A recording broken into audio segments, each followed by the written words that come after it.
जय हिंद दोस्तों, स्वागत है आप सभी का फिर से एक नई वीडियो में।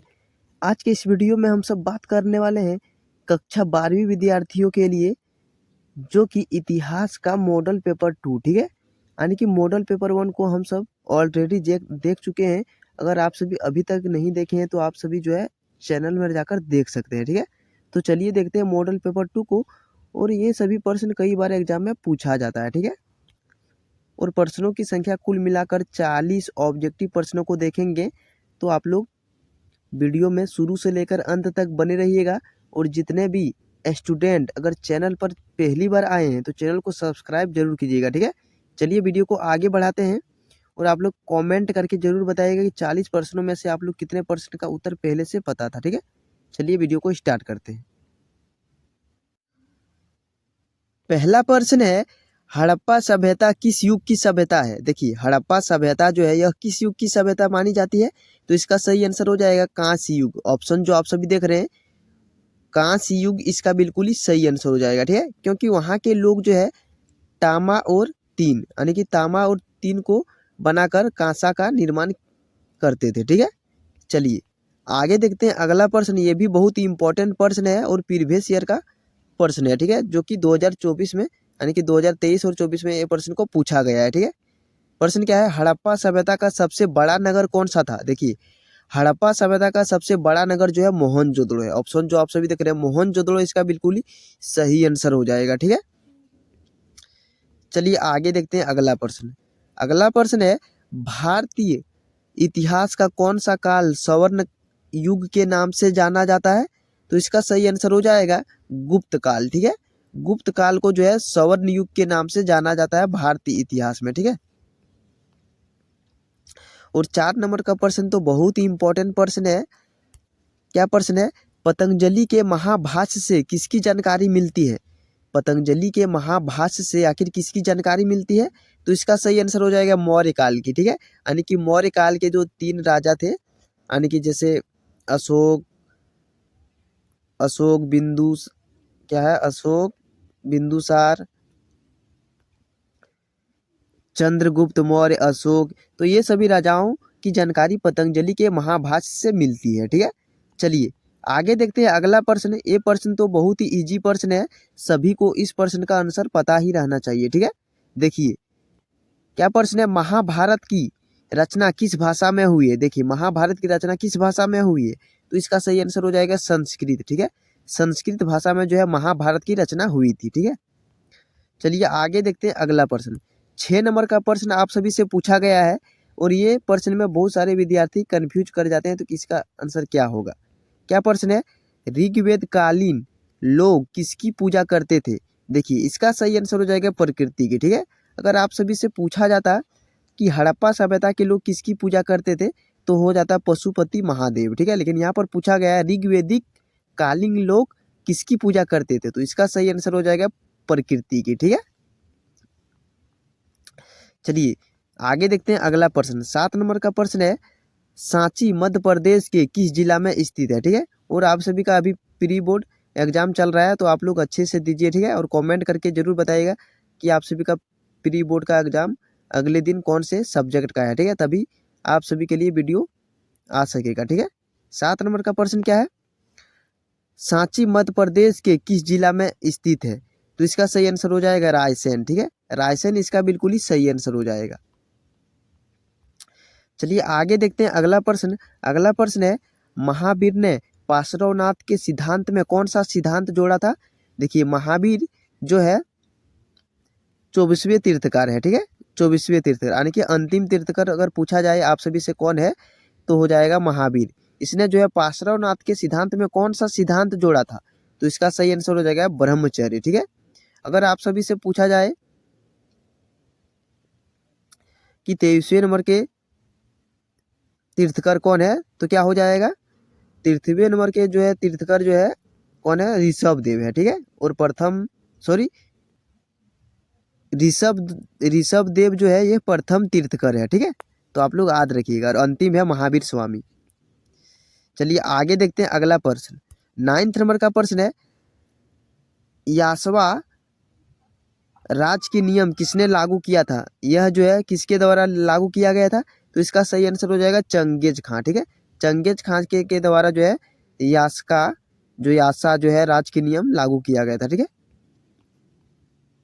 उसके बाद 10 नंबर का प्रश्न है, तुजुक ए जहांगीरी की रचना किसने की?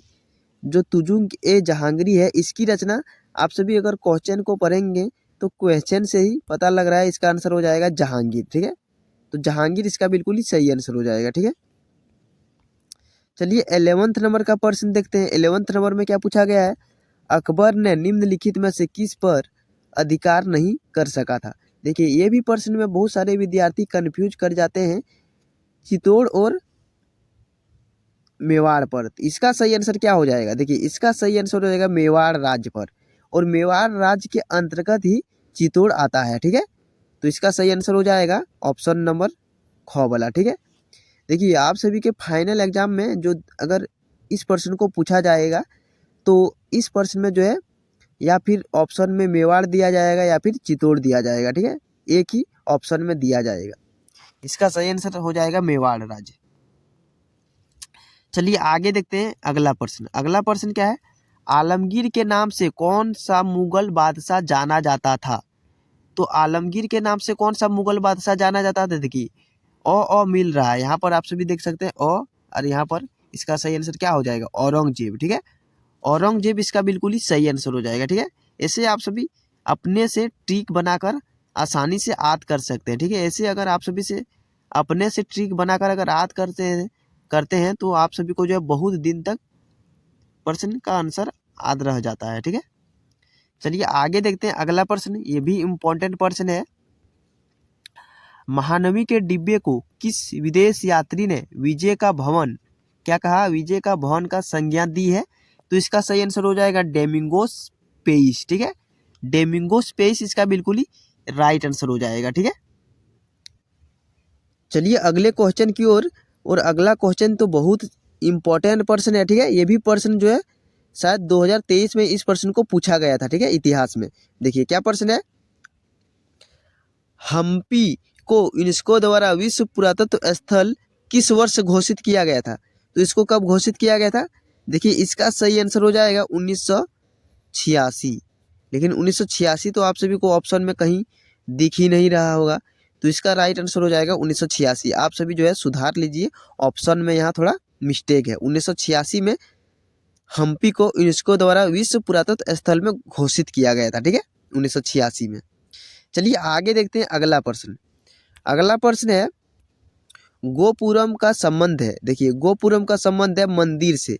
मंदिरों का जो है, बड़े बड़े मंदिरों का जो है प्रवेश द्वार को जो है, मंदिरों के प्रवेश द्वार को जो है गोपुरम कहा जाता था। ठीक है, ये जो है सब्जेक्टिव में भी पूछा जाता है इस प्रश्न को। ठीक है, देखिए आप सभी का पैटर्न जो है आप सभी को पता ही होगा कि पिछले साल के अकॉर्डिंग ही इस साल का पैटर्न रखा गया। यानी कि पिछले साल की अगर बात किया जाए तो ऑब्जेक्टिव प्रश्नों यानी कि एमसीक्यू टाइप प्रश्नों की संख्या 30 था। उसके बाद 2 नंबर का प्रश्न जो है कुल मिलाकर 7 प्रश्न पूछा गया था। ठीक है, यानी कि 7 दूना 14। उसके बाद 3 नंबर का प्रश्न 5 पूछा गया था, यानी कि 5 या 15। और 5 नंबर का प्रश्न 3 तो पूछा गया था। ठीक है, प्रैक्टिकल को छोड़कर। ठीक है, जैसे कि ज्योग्राफी आप सभी का प्रैक्टिकल होगा। ठीक है, तो पिछले साल के अनुसार ही इस साल रखा गया पैटर्न। चलिए आगे देखते हैं अगला प्रश्न। अगला प्रश्न है, शंकराचार्य का मत है। तो शंकराचार्य का मत क्या है? अद्वैतवाद। ऑप्शन जो आप सभी देख रहे हैं ख नंबर में, अद्वैतवाद इसका सही आंसर हो जाएगा। चलिए आगे देखते हैं अगला प्रश्न। 17 नंबर का प्रश्न क्या पूछा गया है, मध्ययुगीन यात्रियों का सरताज किस यात्री को कहा जाता है?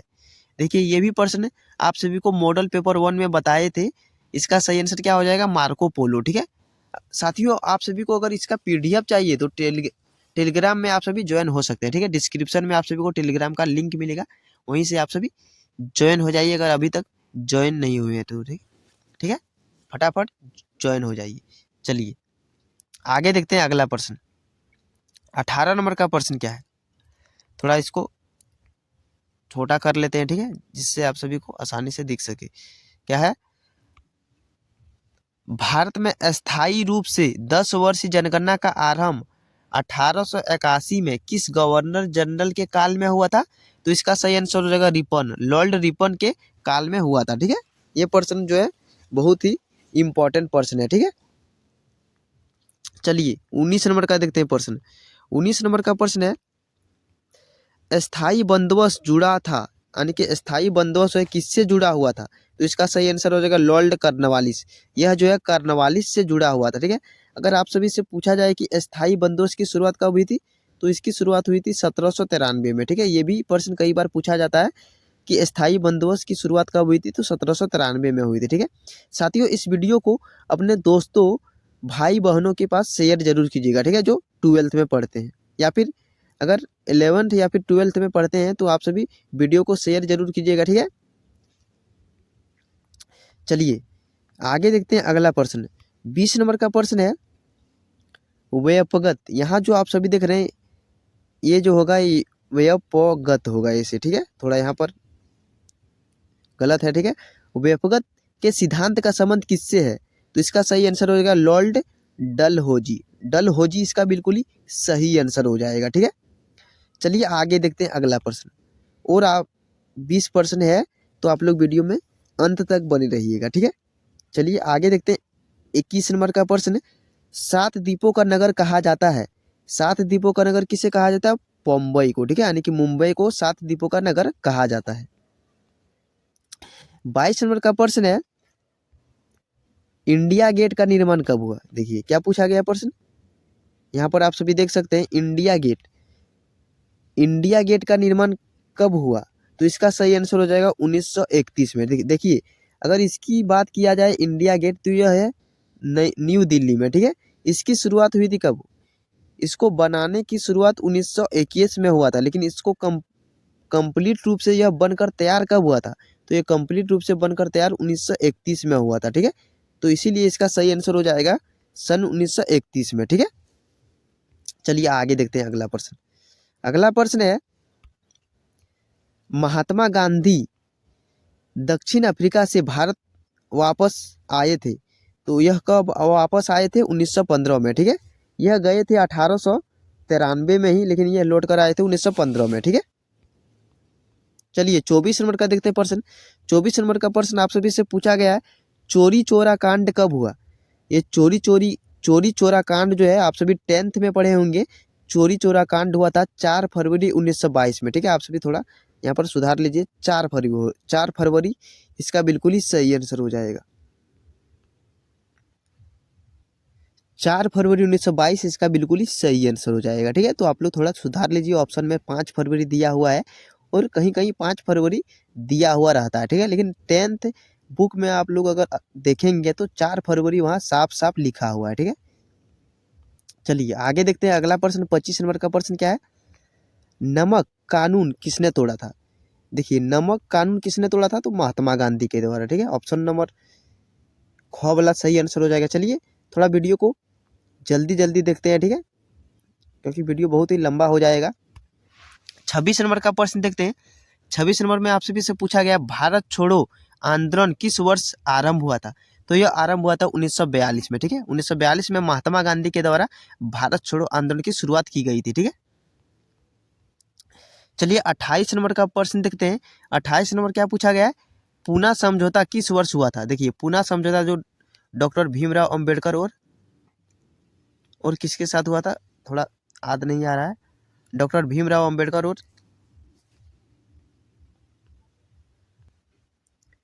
महात्मा गांधी और डॉक्टर भीमराव अंबेडकर के बीच पुनः समझौता हुआ था 1932 में। ठीक है, 1932 में यह समझौता हुआ था। चलिए आगे देखते हैं अगला प्रश्न। 29 नंबर का प्रश्न है, किसका प्रकाशन अबुल कलाम आजाद ने किया था? यानी कि अबुल कलाम आजाद के द्वारा किसका प्रकाशन किया गया था? तो इसका सही आंसर हो जाएगा अल हिलाल। ठीक है, अल हिलाल इसका बिल्कुल ही सही आंसर हो जाएगा। ठीक है, चलिए अब देखते हैं 30 नंबर का प्रश्न। 30 नंबर का प्रश्न भी बहुत ही इंपॉर्टेंट प्रश्न है। मुस्लिम लीग द्वारा मुसलमानों हेतु पृथक राष्ट्र पाकिस्तान की मांग कब उठाई थी? तो पाकिस्तान की मांग कब उठाई थी मुस्लिम लीग द्वारा? तो इसका सही आंसर हो जाएगा 1940 में। ठीक है, 1940 में इसका बिल्कुल ही सही आंसर हो जाएगा। चलिए अब देखते हैं 31 नंबर का प्रश्न। 31 नंबर का प्रश्न है, भारतीय राष्ट्र कांग्रेस की स्थापना का श्रेय किसे दिया जाता है? तो इसका सही आंसर हो जाएगा A.O. ह्यूम, यानी कि A.O. ह्यूम के द्वारा कांग्रेस की स्थापना 1885 में 28 दिसंबर 1885 में इसकी स्थापना हुई थी। और इसके प्रथम अध्यक्ष कौन थे? W.C. बनर्जी, यानी कि वोमेश चंद्र बनर्जी इसके प्रथम अध्यक्ष थे। ठीक है, तो इससे रिलेटेड 3 प्रश्न पूछे जाते हैं जो कि आप सभी को बता दिए। चलिए अब देखते हैं 32 नंबर का प्रश्न। 32 नंबर का प्रश्न है, मुस्लिम लीग की स्थापना किस वर्ष हुई थी? इसकी स्थापना हुई थी 1906 में। ठीक है, 1906 में मुस्लिम लीग की स्थापना हुई थी। अगर आप सभी से पूछा जाए कि बंगाल का विभाजन कब हुआ था, तो इसके 1 साल पहले यानी कि 1905 में जो है बंगाल का विभाजन हुआ था। 1905 में जो है बंगाल का विभाजन हुआ था और 1906 में जो है मुस्लिम लीग की स्थापना हुई थी। ठीक है, आप सभी ऐसे याद कर सकते हैं। चलिए अब देखते हैं 33 नंबर का प्रश्न। स्वतंत्र भारत के प्रथम भारतीय गवर्नर जनरल कौन थे? आप सभी को मॉडल पेपर 1 में आप बताए थे कि स्वतंत्र भारत के प्रथम गवर्नर जनरल कौन थे, तो उस समय हो गया था लॉर्ड माउंटबेटन। लेकिन यहाँ पर आप सभी को क्या बताए थे? अगर प्रश्न में प्रथम भारतीय लगा दिया जाए यानी कि भारत का रहने वाला, तो इसका सही आंसर क्या हो जाएगा? यहाँ पर क्या पूछा गया है? स्वतंत्र भारत के प्रथम भारतीय गवर्नर जनरल कौन थे? तो इसका सही आंसर हो जाएगा ऑप्शन नंबर जो आप सभी देख रहे हैं, सी राजगोपालाचारी। ठीक है, सी राजगोपालाचारी इसका सही आंसर हो जाएगा। तो आप लोग थोड़ा प्रश्न को ध्यान से पढ़ लीजिएगा। ठीक है, नहीं तो आप सभी गलत उत्तर दे सकते हैं एग्जाम में। चलिए अब देखते हैं 34 नंबर का प्रश्न। 34 नंबर का प्रश्न है, भारतीय संविधान कब लागू हुआ? देखिए, भारतीय संविधान जो है लागू कब हुआ था? 26 जनवरी। कब? 26 जनवरी। यहाँ पर लेकिन है नहीं, इसको जो है आप सभी 26 कर लीजिए। 26 जनवरी 1950 को जो है संविधान लागू हुआ था। आप सभी से अगर पूछा जाए कि भारतीय संविधान कब बनकर तैयार हुआ था, तो यह बनकर तैयार हुआ था 26 नवंबर 1949 को ही। 26 नवंबर 1949 को ही बनकर तैयार हो गया था, लेकिन इसको लागू किया गया था 26 जनवरी 1950 को। ठीक है, चलिए अब देखते हैं 35 नंबर का प्रश्न। भारतीय संविधान सभा के अध्यक्ष कौन थे? भारतीय संविधान सभा के अध्यक्ष कौन थे? तो इसका सही आंसर हो, देखिए यहाँ पर अध्यक्ष पूछा गया है सभा के, यानी कि अस्थायी अध्यक्ष कौन थे? तो डॉक्टर राजेंद्र प्रसाद। ठीक है, डॉक्टर राजेंद्र प्रसाद को 11 दिसंबर 1946 को जो है संविधान सभा का अस्थायी अध्यक्ष चुना गया था। ठीक है, अगर आप सभी से पूछा जाए कि अस्थायी, क्या पूछा जाए? अस्थायी अध्यक्ष किसे चुना गया था, तो हो जाएगा उस समय डॉक्टर सच्चिदानंद सिन्हा। ठीक है, चलिए अब देखते हैं 36 नंबर का प्रश्न। संविधान सभा की बैठक में कितने सदस्य उपस्थित थे? तो कुल मिलाकर 210 सदस्य। ठीक है, 210 सदस्य उपस्थित थे। अगर आप सभी से पूरा पूछा जाए कि सदस्यों की संख्या कितनी है संविधान सभा में, तो इसका सही आंसर हो जाएगा 389। ठीक है, कुल मिलाकर सदस्यों की संख्या 389 है। 37 नंबर का प्रश्न आप सभी से देख सकते हैं। भारतीय संविधान सभा का गठन कैबिनेट मिशन के अंतर्गत किस वर्ष हुआ था? यानी कि कैबिनेट मिशन कब शुरू हुआ था? तो 1946 में हुआ था। ठीक है, 1946 में ही इसका गठन किया गया था। चलिए अब देखते हैं 38 नंबर का प्रश्न। 38 नंबर का प्रश्न क्या है? भारत राष्ट्र कांग्रेस की प्रथम अधिवेशन की अध्यक्षता किसने की थी? यानी कि इसका अध्यक्ष प्रथम कौन था? तो W.C. बनर्जी, यानी कि आप सभी को बताएं कि वोमेश चंद्र बनर्जी। ठीक है, 39 नंबर का प्रश्न है, ब्रिटिश शासनकाल में भारत में धन प्रवास का सिद्धांत किसने प्रतिपादित किया था? तो दादा भाई नौरोजी के द्वारा यह धन प्रवास सिद्धांत का प्रतिपादन किया गया था। ठीक है, और अंतिम प्रश्न आप सभी यहाँ पर देख सकते हैं, भारतीय संविधान कब लागू हुआ? भारतीय संविधान कब लागू हुआ था? 26 जनवरी 1950 को लागू हुआ था। ठीक है, लेकिन यहाँ पर जो है ऑप्शन में थोड़ा मिस्टेक है। ठीक है, आप सभी सुधार लीजिए। ठीक है, आगे देखेंगे हम सब जो है तीसरा मॉडल पेपर। ठीक है, और सारे सब्जेक्ट का जो है इस चैनल के माध्यम से तैयारी किया जाएगा। अगर आप सभी ऑब्जेक्टिव की ओर देखेंगे तो 30 ऑब्जेक्टिव प्रश्न पूछा जाता है और 12 नंबर का जो है 2 नंबर का प्रश्न पूछा जाता है। 6 ठो पूछा जाता है। लेकिन आप सभी 2 नंबर पर अगर ध्यान देंगे तो उसमें ऑब्जेक्टिव प्रश्न पूछा जाता है। ठीक है, आप सभी से ऐसे पूछा जा सकता है जैसे कि भारत में पानीपत का प्रथम युद्ध कब और किसके बीच में हुआ था, तो आप सभी आसानी से लिख सकते हैं। यानी कि देखा जाए तो आप सभी को कुल मिलाकर 42 ऑब्जेक्टिव प्रश्न पूछा जाएगा, ठीक है। अगर आप सभी थोड़ा ध्यान से समझेंगे तो 42 ऑब्जेक्टिव प्रश्न पूछा जाएगा, इसलिए आप सभी को ऑब्जेक्टिव प्रश्नों में अधिक से अधिक ध्यान देना पड़ेगा, ठीक है, यानी कि अधिक से अधिक याद करना पड़ेगा। चलिए, आप सभी को बाकी बात वीडियो अच्छा लगा तो लाइक कीजिएगा, चैनल पर पहली बार विजिट कर रहे हैं तो सब्सक्राइब भी कीजिएगा, ठीक है। चलिए मिलते हैं अगले वीडियो में।